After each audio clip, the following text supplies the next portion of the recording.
ako nito.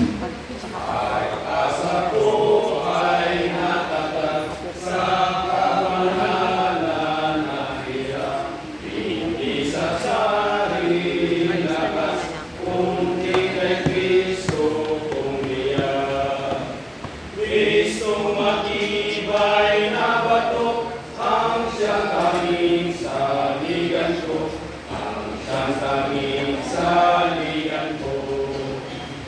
Di problema ng kaligtan, ang tunay niyang kagandaan. Kahit bagyo ang tumatag, maaasahan siyang tunay.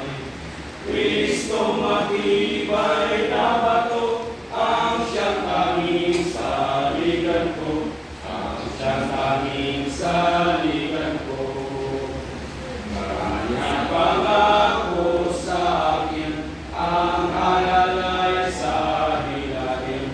Kano pa man ay madilim, pag-asa siya'y walang mali. Kristong matibay na bato, ang siyang tanging saligan ko, ang siyang tanging saligan ko. Masumpungan sana ako sa muli niyang pagparito, na natanghal ang totoo ng kapanalan ni Kristo. Kristo matibay na bato, ang siyang